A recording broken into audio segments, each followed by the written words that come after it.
Jersey Invitational, brought to you by Ultimate Guard. I'm Nick Miller alongside our new champion, Liam Lonergan. Congratulations. Thank you. You put on a great show. With the handshake comes a massive piece of hardware. You get this trophy for all you've done.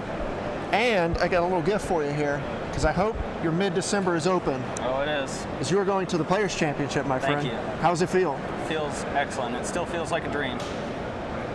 Your first second day of a 2-day tournament. Yeah. Your first top 8, and you annihilate everyone. Yeah. You've been playing this Elves deck for a long time. Yeah. What makes this deck so good? Well, I think the best part about it is that it can be both a combo deck and an aggro deck.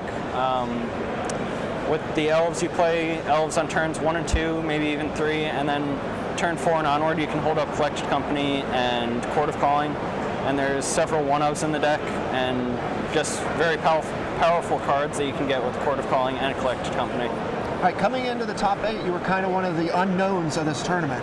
You had won an IQ, locally with Elves. You have a modern top 8 and states with Elves. Yep. And then you come in, you're an 8-0 deck in the modern format. You played Bant Company at the advice of some of your friends. You had a bunch of people on the rail watching you from a half hour from here. Yep. You look at this top 8, you got Tom Ross in the quarterfinals. One of the people, when you make an invitational top 8, you don't really want to face. Yeah, it was pretty intimidating knowing that he's one of the best aggro players in the world, and he's on one of the best decks in the format right now. I'm just happy that Elves has a pretty good Dredge matchup. I mean, that was one thing you put on display. We didn't even get to cut over to your match. You beat him 3 games, super quick. Dredge is kind of taking over this format, and if that's a position that it's going to be in, your deck looks very good. Yeah. All 3 games, it was 3-0, and I didn't need Scavenging Ooze. You just kind of need to know what creatures to be able to kill and what not to kill, stuff like that. Right. As long as you know the matchup, it's not too difficult. You took down 3 games. You never had a piece of graveyard hate on the board in any 3 games, and no game was relatively close. Yeah. That sets up your semifinals against Michael Majors, another great player, Platinum Pro. Yeah.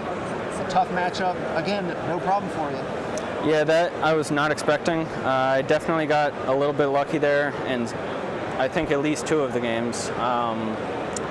His sideboard was stacked against me, but it just didn't seem to matter. Finals, of course, Jaden Comperins, a great player, playing John. Another what looks to be a tough matchup on paper. I know it looks tough on paper, but I found the matchup to actually be not very difficult. You just need to side out the Court of Callings because they only trade 1-for-1 for removal. I actually usually side out Spellskite too, just because they're going to be boarding in Anger of the Gods, and it doesn't do anything against that. Yeah, that's usually my sideboard plan. Yeah, take us through the finals, especially the last 2 games where she grabs the Kalitas, which kind of slows you down, has the double removal spell in combat, which looks like this could be, the big turning point, but it's not quite enough as you just get to rebuild. Yeah, I think it was a bit of a misplay on my part. I saw that she had multiple cards in hand, but I forgot about Slaughter Pact.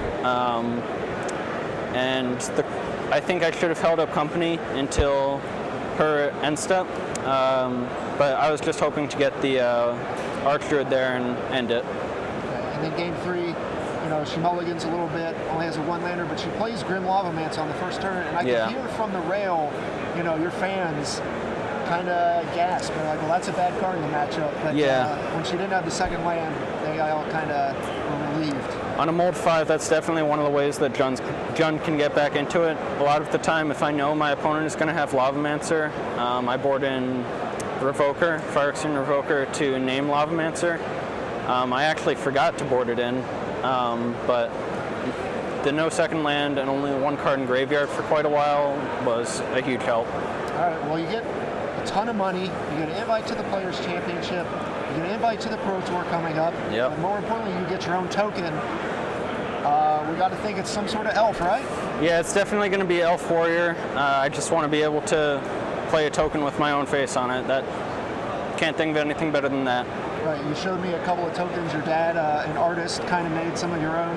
Yeah. Of course, you didn't get to use those on camera. We had to use the ones we have for official use. But coming up in future events, we're going to have the Liam Lonergan Elf Warrior token, and you're going to use your own token.